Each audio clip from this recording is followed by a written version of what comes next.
Hello everyone, स्वागत है आप सभी का एक बार फिर से हमारे यूट्यूब चैनल पर। एरर के हमारे सेशन को आगे बढ़ाते हुए आज कुछ और इम्पोर्टेंट और बहुत ही अच्छे सवालों को आगे करते हैं। आज के सवाल जो भी हैं, आज का एरर का सेशन है वो बेस्ड है हमारे प्रोनाउन के एरर पे। तो चलिए दोस्तों शुरू करते हैं और देखते हैं किस प्रोनाउन का प्रयोग किस तरह से सवालों में किया जाता है, किस तरह से उनका प्रयोग गलत माना जाता है और उसे हम सही कैसे कर सकते हैं। और हाँ, याद रखिए आपका जो भी सवाल है उसको आप पहले खुद करने की कोशिश कीजिए और पता कीजिए कि आप कितने सही कर पाए हैं और कितनों में आपको और समस्या आई है। तो सवाल शुरू करने से पहले आप एक बार ज़रूर देखिएगा सवाल को, उसे खुद सॉल्व कीजिए और जो भी आपके आंसर आए, जितने आपके सही आए, कमेंट बॉक्स में लिख के ज़रूर बताइएगा। चलिए शुरू करते हैं। हमारा पहला सवाल है आज का, if anybody calls tell them I am not at home. यानी जैसा कि जनरली होता है कि अगर किसी का कॉल आए, फ़ोन आए तो उन्हें कह देना कि मैं घर पे नहीं हूँ। तो देखिए दोस्तों, सवाल आपके सामने है, एक बार आप इसका खुद से सॉल्यूशन करने की कोशिश कीजिए कि आपका आंसर क्या आता है। इसमें जिस पार्ट में एरर है उसको आपको टिक करना है। If anybody calls tell them I am not at home. चलिए दोस्तों, आपने इसका एनालिसिस कर लिया होगा। अब देखते हैं कि क्या एरर आपका आया है और क्या इसमें एरर है। देखिए दोस्तों, यहाँ जो यूज़ हुआ है देम, उसका प्रयोग गलत है, यानी बी में हमारे एरर है। अब ये गलत क्यों है और इसकी जगह सही क्या होगा उसको देखते हैं। देखिए दोस्तों, यहाँ एनीबडी के लिए कहा गया कि अगर फ़ोन आए, किसका, एनीबडी का, तो उन्हें बता देना। इसके लिए हमने ये प्रोनाउन का प्रयोग किया है। तो दोस्तों, एनीबडी के लिए प्रोनाउन देम प्लूरल नहीं करना है, यहाँ सिंगुलर रहेगा। अब दोस्तों, सिंगुलर के लिए हम हिम और हर का प्रयोग कर सकते हैं। अब इनमें से कौन सा सही होगा दोस्तों? जब भी हमें ये डिफाइन ना होगी जेंडर क्या है, तो हमेशा ही को, मेल पुरुष को लेके ही चलिएगा। तो यहाँ पे आपका सही प्रोनाउन होगा हिम। यानी if anybody calls tell him I am not at home. यानी अपने पार्ट बी में एरर है और किस तरीके से इसका सॉल्यूशन होगा ये हमने डिस्कस किया। चलिए दोस्तों, अगला सवाल देखते हैं। One should be honest to his words in all situations, no error, part D. सवाल को देखिए, एक बार मैं फिर से पढ़ता हूँ और कोशिश कीजिए कि आपका इसमें आंसर क्या आता है। One should be honest to his words in all situation, कि हर परिस्थिति में किसी भी व्यक्ति को अपने शब्दों पे अड़ा रहना चाहिए, यानी जो कहा है उसका पालन करना चाहिए, जैसा कहा है वैसा ही होना चाहिए। अब देखिए दोस्तों, उसमें वैसे जनरल देखा जाए तो कोई एरर नहीं है, लगभग हर चीज़ सही लगती है। लेकिन जो सबसे कॉमन चीज़ बताई जाती है वो होती है वन के साथ। अगर वन का प्रयोग सेंटेंस के शुरुआत में हुआ है तो दोस्तों आगे भी आपको वन के ही किसी न किसी पार्ट का, किसी भाग का प्रयोग, किसी रूप का प्रयोग करना है वन के। यानी यहाँ पे हिज का प्रयोग हुआ है वो गलत होगा दोस्तों। यहाँ वन के ही किसी रूप का प्रयोग करना है। यहाँ हिज यानी पजेसिव रूप का प्रयोग हुआ है तो यहाँ वंस पजेसिव रूप इसका लगाना है, यानी ये सही होगा वर्ड्स। यानी दोस्तों, अगर वन का प्रयोग सेंटेंस के शुरुआत में हुआ है तो आगे भी कहीं भी जरूरत पड़े आपको प्रोनाउन यूज़ करने की तो हिज, हर, इट, किसी में से प्रयोग नहीं करना है, वन का ही कोई रूप आगे आना चाहिए। तो इसमें भी हमारा एरर हुआ पार्ट बी में। नेक्स्ट देखिए दोस्तों क्या है, you don't know of him living the town, no error. देखिए दोस्तों, मैं एक बार फिर से रीडिंग लगाता हूँ, आप भी साथ में देखिए कि क्या एरर है इसमें। You don't know of him living the town, कि तुम नहीं जानते कि वो टाउन, कस्बा छोड़ रहा है, कि उसके बारे में तुम्हें जानकारी नहीं है। देखिए दोस्तों, क्या एरर आ सकता है आपके हिसाब से? देखिए दोस्तों, प्रोनाउन का एरर है तो या तो एरर यहाँ होगा या कोई एरर नहीं होगा। अब ऐसा अंदाज़ा लगा सकते हैं कि अगर ये एरर है तो इसमें फिर सही क्या होना चाहिए। दोस्तों, एक नियम होता है, जो ये वर्ड यूज़ किया गया है ये है जीरंड। और जीरंड क्या होता है दोस्तों? V0 प्लस ING होता है। इसके बारे में डिटेल में चर्चा आगे किसी सेशन में हम जरूर करेंगे। अब देखिए दोस्तों, जीरेंट जो होता है उसके पहले अगर आपको पर्सनल प्रोनाउन के किसी रूप का प्रयोग करना है तो वो आपका आ सकता है केवल पजेसिव। तो यहाँ पे हमने पजेसिव नहीं ऑब्जेक्टिव यूज़ किया है, तो यहाँ पजेसिव करने के लिए हिम गलत है, पजेसिव नहीं है, तो क्या आएगा, हिज आएगा दोस्तों। हिज यहाँ सही होगा। You don't know of his living the town, यानी जहाँ भी जिरंड का प्रयोग हुआ है और उससे पहले पर्सनल प्रोनाउन के किसी भी रूप का प्रयोग करना है तो उसमें से केवल किसका यूज़ होगा, पजेसिव यूज़ होगा, उसके पजेसिव रूप का यूज़ होगा। तो यहाँ हमें क्या यूज़ करना है, हिज का प्रयोग करना है, यानी इसमें भी हमारे पार्ट बी में एरर रहा है। नेक्स्ट देखिए दोस्तों, चौथा सवाल हमारा क्या है, here is the man whom I think committed the crime. देखिए दोस्तों कि यहाँ वो आदमी है, मुझे लगता है, जिसने क्राइम किया है। Here is the man whom I think committed the crime. अब देखिए दोस्तों, कुछ समय लीजिए अपना और कोशिश कीजिए कि इसमें क्या एरर है, आप इसे देख सकें। तो देखिए दोस्तों, इसका एरर निकालने के लिए आपको एक ट्रिक देता हूं कि आप इस शब्द को एक बार के लिए भूल जाइए कि सेंटेंस में लिखा है और फिर एक बार इसको वापस से पढ़िए। उम्मीद करूंगा कि आपको एकदम से सही इसका जवाब मिलेगा। देखिए दोस्तों, पढ़ते हैं, here is the man whom committed the crime. बिल्कुल गलत, यहाँ whom का प्रयोग नहीं, किसका होना चाहिए, who का ही। यहाँ whom क्या है, गलत। अब देखिए पढ़िए इसको, here is the man who committed the crime. अब ये बिल्कुल सही हो गया। तो दोस्तों यहाँ whom का, यानी आप कह सकते हैं रिलेटिव प्रोनाउन जो हमने यूज़ किया है whom, वो गलत है। रिलेटिव प्रोनाउन के तौर पे हमें किसका यूज़ करना है दोस्तों, हु का प्रयोग करना है। यहाँ जिसने और जो क्राइम है वो किया है, उसके लिए जिसने के लिए यहाँ वर्ड आएगा हु, ना कि होम। होम होता है जिसका, पजेसिव के लिए हम होम का यूज़ करते हैं, लेकिन हमें यहाँ पजेसिव यूज़ नहीं करना है। यहाँ किसका प्रयोग होगा, हु का प्रयोग होगा। तो उम्मीद है ये बातें आपको बिल्कुल समझ में आ रही है। तो जो भी आप नियम सीख रहे हैं उन्हें एक बार नोट भी करते जाइए, बहुत काम भी आएंगे आपके। चलिए दोस्तों, इसमें हमारे किस पार्ट में एरर रहा, इसमें हमारे पार्ट बी में एरर रहा। नेक्स्ट देखते हैं अपना अगला सवाल क्या है। This is the same story which I heard from her yesterday. ये वही स्टोरी यानी कहानी है जो मैंने उससे सुनी थी कल।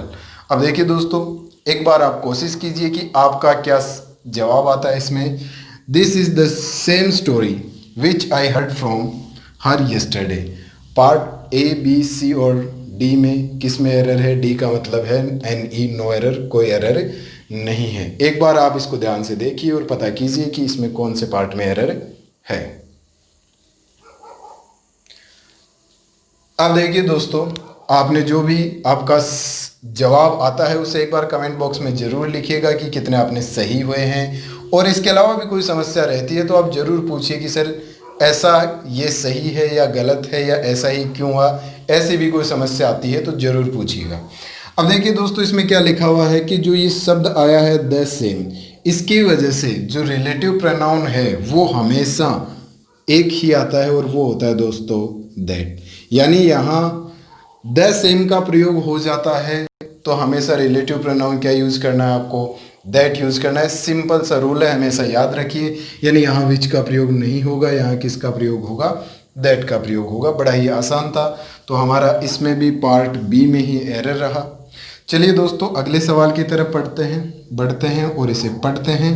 क्या लिखा है कि Renu has such a fine memory that she can recollect anything what happened many years ago.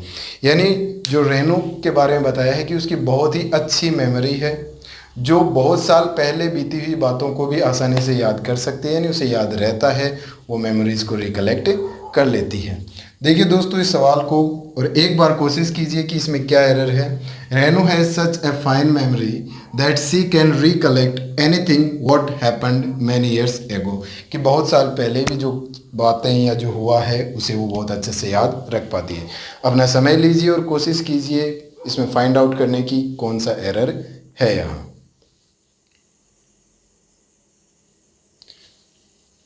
चलिए दोस्तों, आपका जो भी आंसर आया उसे रखिए और देखिए, मैच कीजिए कि क्या आपने सही आंसर निकाला है, क्या आपका उत्तर सही आया है। देखिए दोस्तों, यहाँ क्या है कि इसको समझ में आपको आ गया होगा। एक शब्द इसकी वजह से एनीथिंग आने की वजह से रिलेटिव प्रोनाउन के तौर पे व्हाट नहीं, यहाँ भी आपको क्या करना है दोस्तों, दैट का ही प्रयोग करना है। यानी इस बार पार्ट सी में एरर है। यानी एनीथिंग शब्द जो है इसकी वजह से हमारा जो रिलेटिव प्रोनाउन हमने काम में लिया है वो केवल एक ही आ सकता है, और वो क्या है दोस्तों, वो है दैट। यानी आप यहाँ केवल दैट का प्रयोग कर सकते हैं। यानी दैट का प्रयोग कहाँ कहाँ होता है इसका भी मैं एक अलग से सेशन ज़रूर बनाऊंगा, लेकिन अभी जो आपने नियम देखे हैं, सुने हैं, उन्हें एक बार प्लीज़ नोट डाउन जरूर करते हुए चलिएगा, क्योंकि ये बहुत ही इम्पोर्टेंट रूल्स है और ये बहुत काम आते हैं। बहुत बार ऐसे सवाल एग्ज़ाम्स में पूछे भी गए हैं। तो अपने सवाल हो गए। अब नेक्स्ट सवाल देखते हैं। लिखा है Rohan, I and you have finished our studies, कि रोहन, मैं और तुम, हमने अपनी स्टडीज़ क्या है, पढ़ाई क्या है, पूरी कर ली है। अब यहाँ दोस्तों नियम बहुत ही सिंपल सा है। पहले एक बार आप खुद कोशिश करने की कोशिश कीजिए कि इसमें क्या एरर है, क्या ये यहाँ सही है या कुछ गलती यहाँ हुई है। Rohan, I and you have finished our studies.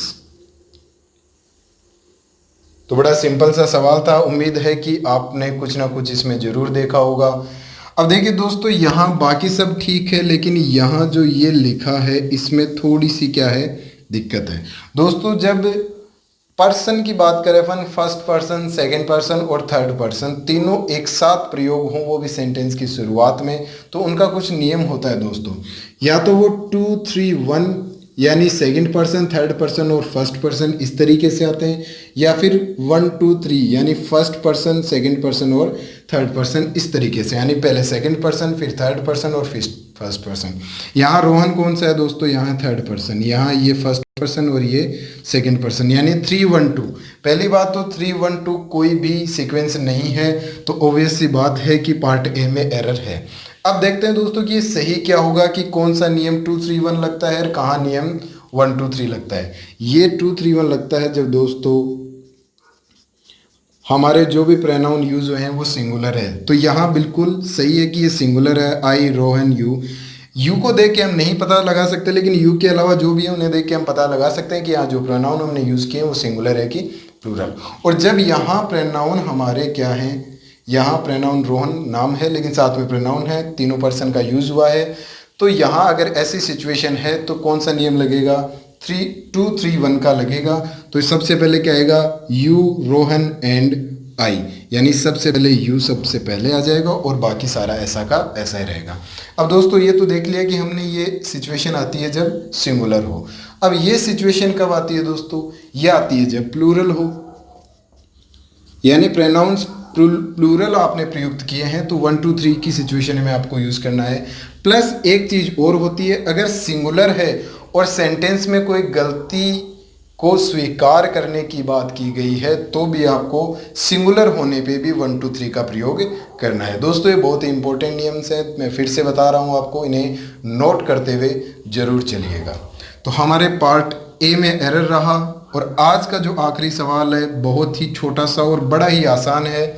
C is faster than me. अब देखिए दोस्तों, एक बार खुद अपना टाइम लीजिए तो देखिए कि क्या ये सही है या इसमें कोई एरर है।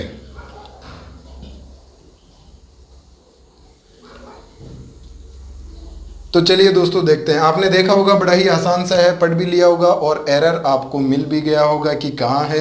देखिए दोस्तों, सी इज़ फास्टर देन मी, यहाँ देन से हम कंपेयर कर रहे हैं किसको, एक ये है हमारे पास और एक ये है। अब देखिए सी यहाँ दोस्तों सब्जेक्टिव केस है पर्सनल प्रोनाउन का, और देन से पहले अगर सब्जेक्टिव है तो देन के बाद में भी सब्जेक्टिव केस का ही प्रयोग होना चाहिए।